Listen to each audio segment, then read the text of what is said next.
Hello, everyone. I am Kate Eschbach, your host for Tripping Over the Saints. And today, my friend Jennifer Cullen is joining us. So, I'm going to tell a little story about Jennifer that she doesn't even know I'm going to tell. But the very first time I was supposed to meet her, I've known her for a long time. Her sweet mom actually kind of set us up as dates. She was like, "You have to meet my daughter. She's amazing. And I think you two would click. And I want you to come over to my house and have lunch. And I'm going to make this wonderful lunch. And Jennifer's going to be there." And I was working outside of the home at the time, and things were crazy at work. And that night, when I got home from work, I realized I had missed our lunch.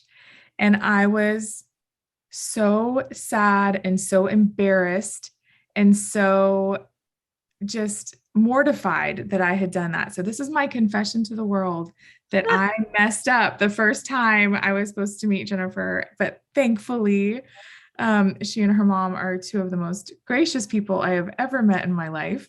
And that was a long time ago, but that was our supposed to be first meeting many, many years ago. And it was horrible. So I don't know if you remember that. Do you remember that? I remember my mom saying something about, I want you to meet somebody. I figured we would be meeting at church. And Right. honestly, with all the kids, it could have been one of those things where I maybe just missed showing up for the lunch too. And then she was like, well, these two are crazy and they don't have time for lunch. Okay, that makes me feel so much better because for the Yeah. longest time I've always felt guilty about that. Like Oh I my God. can't believe I did that. I don't think it clearly didn't have that impact on our friendship. So Okay, good. yeah. Oh my goodness. So we've known each other a long time. We went to the same parish for a while in Scottsdale, and I have seen Jennifer. I just have an amazing just testimony and love for the church. And it's been I'm glad I've been on this journey on the sideline to get to see some of it. Well, thank you, Kate. So, yeah, I have had an amazing journey. I left the church for about 20 years and came back to the church, and I realized I had a lot to learn. One of the things that I've realized in my own catechesis growing up, that we weren't really taught much about the saints. We understood who the saints were. I was a part of St. Maria Goretti Parish growing up, so like I knew who St. Maria Goretti was. But aside from that, I really didn't know much about the saints. And so when I decided to come back to the faith, I was very blessed to be able to resume my teaching career in a Catholic school. And my principal asked me, she said, well, you have a master's in English. This is great. We need an English teacher. And I'm like, yay. And she Great. said, yeah, she's like, and I also need you to teach religion. And I was like, okay. Oh, sure. Yeah, I mean, I've been away from the faith for, 20 years, but sure, I'll teach religion. Like, where are the textbooks? Like, I need to make sure I know know what I'm doing here. And the more I started teaching religion, it became this beautiful experience between myself and the kids, because I realized that like they were just there to soak in whatever I had to teach them. And, we would have our lessons out of the textbook and the kids were with me and, we were having good discussions. But every time we brought up the saints, they just lit up. And so I thought, okay, I got to go. Like every good teacher knows, you got to go with what's working. Yes, absolutely. And so that's kind of how I jumped into the saints. My students really led me. My children were also at the school at the same time. And our little Catholic school in Cave Creek, we have All Saints Day celebrations, like I'm sure every Catholic school does. So my kids were dressing up as saints. I had a St. Barbara one year. I had a St. Catherine of Labouré one year, and the kids were learning about the saints. And so with my older students, my middle school students, I wasn't going to have them dress like the saints, but they would do like a little research project and present it to the class. And so I would tell the kids all the time, wow, I didn't know about this saint. Like you just taught me about Right. this saint. And they thought that was really cool. Like you can teach the teacher something. Right. So that's really kind of where my journey with the saints began. As I fell in love more with the church and with the saints, I realized that there was so much depth that I didn't know about. I was very fortunate. I had a family, a parent who had been to Lourdes. She came in and she said, I was teaching her son, and she said, I'd love to come in and teach a lesson on St. Bernadette and Lourdes. And I have pictures, and I just went, and I'm like, yes. So she came in Absolutely.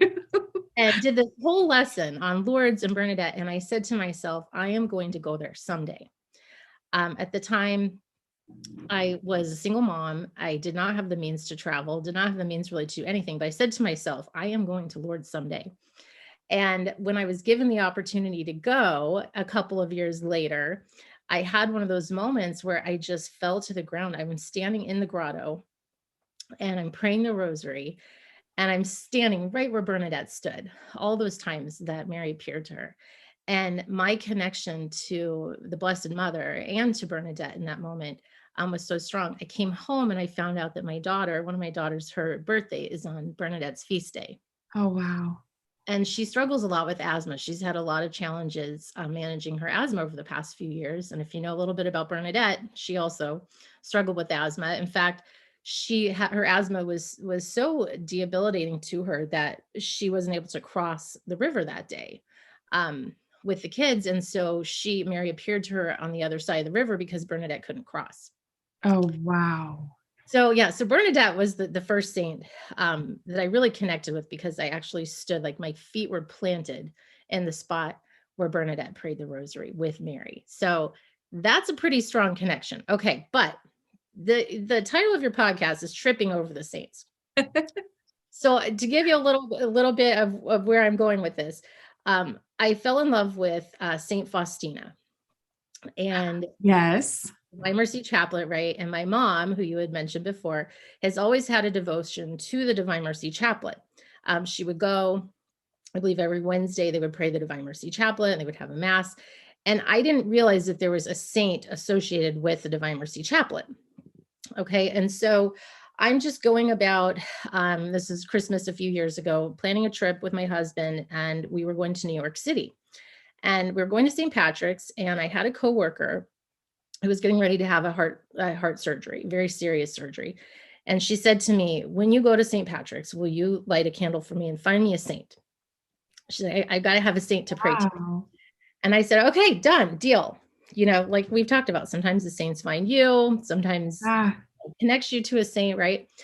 And so we get to St. Patrick's and walk into St. Patrick's Cathedral. If you've ever been there, it's just remarkable. And you have all these little side altars and saints. And I thought, okay, come Holy Spirit, I'm going to find a saint for my friend. yeah.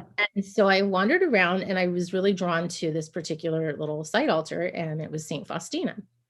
Still hadn't made the connection in my mind that she was a Divine Mercy Chaplet saint. And Right. so I'm kind of sitting there, and I'm like, just really like reading about her. They had like some information about her there. And I sat down, I'm like, okay, this is her saint, a little candle for her. And I texted her right there. And I said, I found your saint. She's like, well, who is it? I said, it's Saint Faustina Kowalska. And I had spelled her name out. And I said, she's a Polish saint. I think I'd sent her a picture of it. She writes back immediately, and she says, I just dropped my phone. She said, my mother's name is Kowalska. Oh, And I was like, okay, so I think I've got oh your saint. my goodness. And this is just a friend of mine who was at the time not really deep into the faith, but like definitely wanted a saint praying for her. Sure. And it was so beautiful. So I said, okay, well, this is great. And I'm telling my husband, I'm like, oh my gosh, we found her saint, and this is her mom's maiden name, and you're never gonna believe this. And he's like, that's cool. And so I go into the gift shop and I purchased her a holy card and like a bookmark and something else, a little book. And I was going to give it to her for Christmas. And so we go about our trip. She has her surgery, by the way, which was very successful. And we come home, and I had bought a lot of things on that trip. And I couldn't remember where I had put her holy cards in her book. And so I told her, I have this holy card for you, but I just got busy and I couldn't find it. I thought, oh, it'll show up one of these days, like things do when they're lost, right? And so my husband and I, one night, on a Friday night, we watched this movie about Saint Faustina. And it was about the Divine Mercy Chaplet. And I had really become attuned to her after this whole experience, finding her for my friend. And we watch the movie and we go to bed, and we walk into the room, and I went over by our bookshelf, Now, mind you, I had just cleaned the entire room that morning. I had vacuumed, I had pulled up the rugs, I had done everything. And I walk over and I'm like, Patrick, look what's on the floor. And he's like, what is it? And I'm like, it's the bookmark and the holy card of Saint Faustina. And I lost it. I couldn't find it for months. And he's just like, we just looked at each other. We were like, whoa. Oh, Yeah. So she just jumped right off my bookshelf. She was there all that time. Uh, she just ah, wanted me to find her. And ah. I think it's because I really opened my heart to her story. And we took the time, as a married couple to sit down and to watch the story about a saint. And there she was, just took my little holy card to my friend the next day. And then I told her the story and she's like, Oh my oh, goodness. she's like, that's not true. And I'm like, no, it's really true. Like It's really true. um, so when I first heard about your podcast and how you had literally tripped over Yeah, Infna, I was like, I could have tripped over Saint Faustina that night. So yeah, can you believe that? I love it. I love that I didn't know this story about this. And I love that how similar our stories are. It just shows you the saints want us to ask them to intercede for us. They're right there in his presence and they want to pray without ceasing for whatever we need. And all we have to do is ask. And I love that they're like getting our attention in any way they can. Like, hi, I'd like to pray for you. And how special. Yeah, Ah, it was just one of those things where it was really it strengthened my own faith. yeah. And I think it also strengthened the faith of my friend who was kind of struggling through some things and having some health issues. And she knew that I would be the one to help her find a saint. She's like, I know you're going to be able to find me a saint. Oh, And I thought, okay, this is an important thing, right? I have somebody asking me yeah. find her a saint. And instead of asking her, well, what are your interests or what are this? I said, okay, let me just walk into the church. And it's in the presence of God sometimes that these miracles happen. And we come home and our homes can seem so simple compared to St. Yeah. Patrick's Cathedral, and our classrooms can seem so simple. But those little connections, when they're made, the whole experience really strengthened my faith. And we, as a school now, or with my students, every Friday we pray the Divine Mercy Chaplet.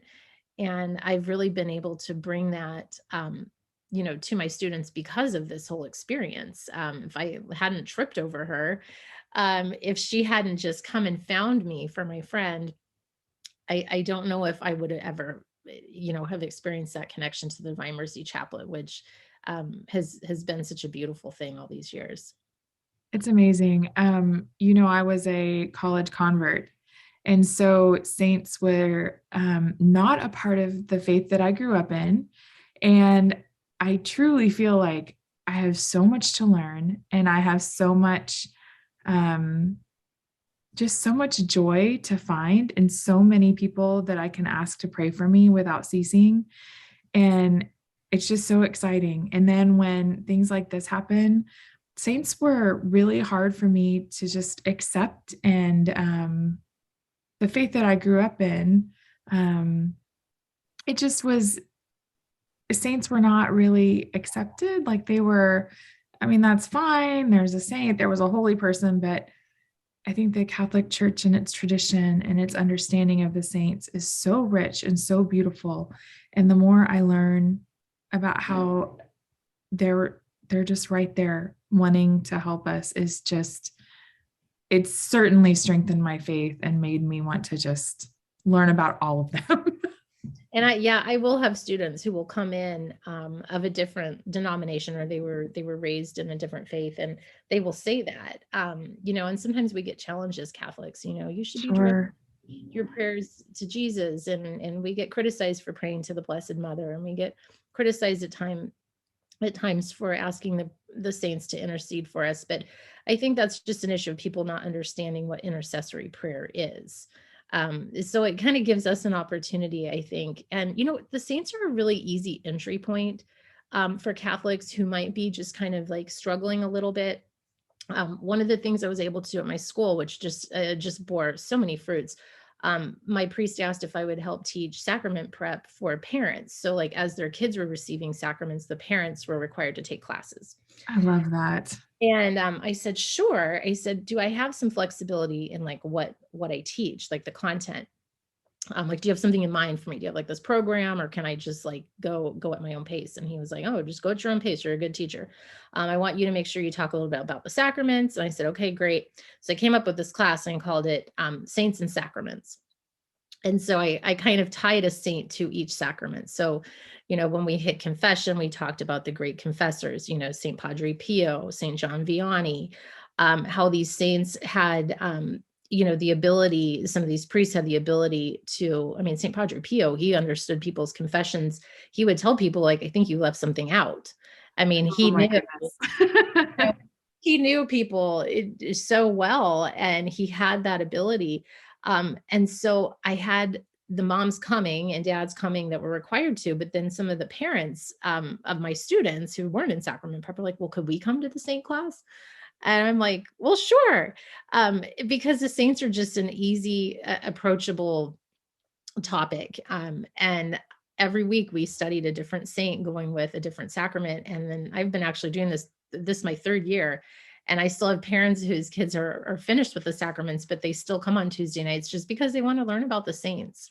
I love that. It's so true. There's so much to learn. And I think you are just spot on about, as I learned about the saints and about, really even more about what scripture says about intercessory prayer and, the cloud of witnesses and all of those things, it really unraveled itself right in front of me. And for me, I don't know if maybe there are other people that were raised in the Protestant world, but it really came down to semantics for me, because when I grew up, the word pray really meant I was praying to the person who has the power to do something. So it should always be Christ, right?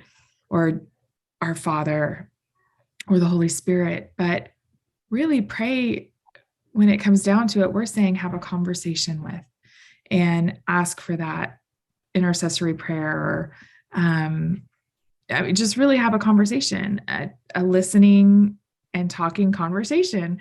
And that was huge to me when I realized that what Catholics, a lot of times when they use the word pray, that what I mean is conversation, and it's almost a different understanding of the word. Everything fell into place. And I was like, oh, okay. And it really took me just having a more gentle heart about it, instead of just being like, no, you can't pray to someone.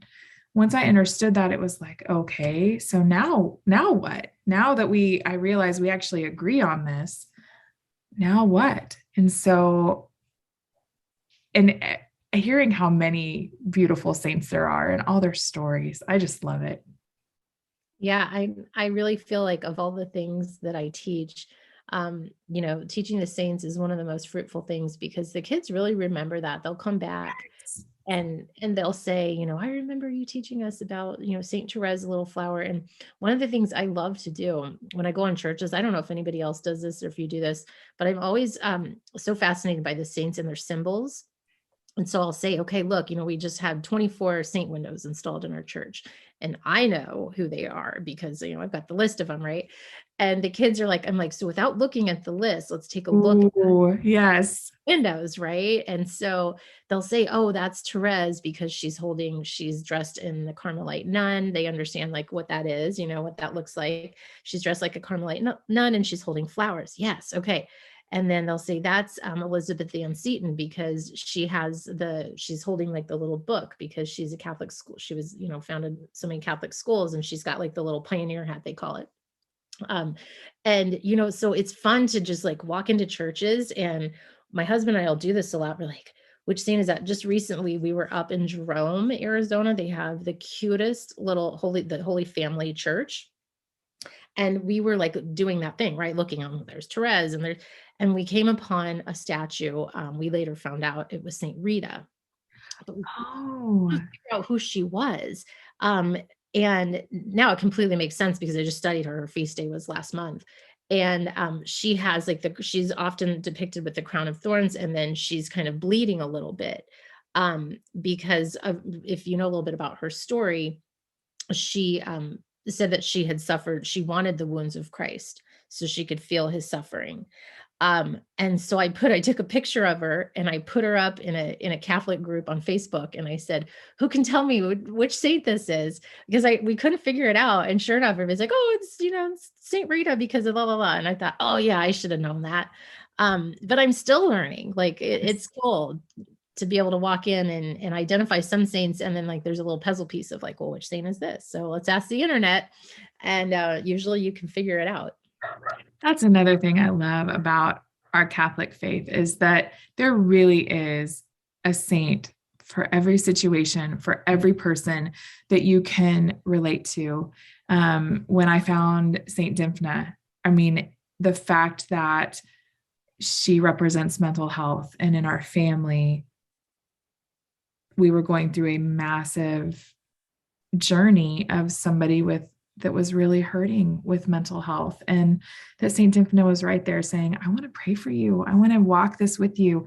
And she to this day comes up in ways that, like, she was my daughter's college roommate's patron saint, and I had never heard of her, and here's this beautiful girl that she's chosen Saint Dymphna so she could tell me even more about her that I didn't know about. And I just love that about our faith, that there really is a saint for every situation. There are married couples.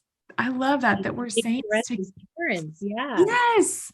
And they were saints together. And I just think, no matter what you're going through, no matter what stage of life you're in, no matter what country you're from, no matter what disability you have, there really is someone that's gone before you that you can relate to, that knows your exact struggle. And I think what an amazing reflection of Christ, that he came to earth to understand, humanity, and to really be a window there. And that to this day, there are people that you can relate to so strongly because they're going through what you've gone through.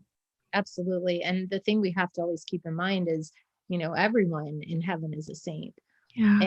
And, that's our goal, whether it's, Mother Teresa, who is a named saint, Saint John Paul II, the saints, we recognize everyone in heaven, as my priest says, is a little s, we all know who the big S's are. And that's one of the things that's really neat about the canonization process. Is if you study that, the miracles are required because you need to be able to prove, if you will, that this person is in heaven. And so when those miracles are finally approved and they're able to go through the process, it's like, okay, this is why you want it to be a process. You want it to be something that takes some time, sometimes even decades for saints, to go through the canonization process. And that's the proof we need, right? That someone prayed to them for something specific and it happened and it was a miracle. And then off we go. We know that person's in heaven. I love that. Okay, don't laugh, but I'm going to ask you to come on again to just talk to us about the canonization process. Because when I learned more about what that was, and how long it takes sometimes, and how purposeful the process is, I just felt like it was even more beautiful when I had an understanding of, how does someone get that capital S, a named saint in front of there. So yeah, I'm going to ask you to come on again for that. Yeah, I'm just like, I'm a self-taught, girl. I get out there, I read a lot. I, read whatever I can get my hands on, the internet sometimes, and I've definitely can help you with that. That'd be something fun. I'd like doing that. I would love that. Well, Jennifer, thank you so much for spending the morning with us. And oh, it's just been so nice to talk to you and hear more about all this. You're welcome. I look forward to getting back together with you soon. Awesome. Thanks, Jennifer. Hi, thank you so much for joining us for Tripping Over the Saints. I hope you enjoyed meeting our new friend, and I cannot wait to introduce you to more new friends. If you would like to become a patron of this podcast, we would love for you to join in at Patreon. The donations you make go directly to cover the hosting, technical support, and donations we make to our speakers and podcasters and missionaries that come on the show to introduce us to someone new. Have a great day, and I cannot wait to talk to you again.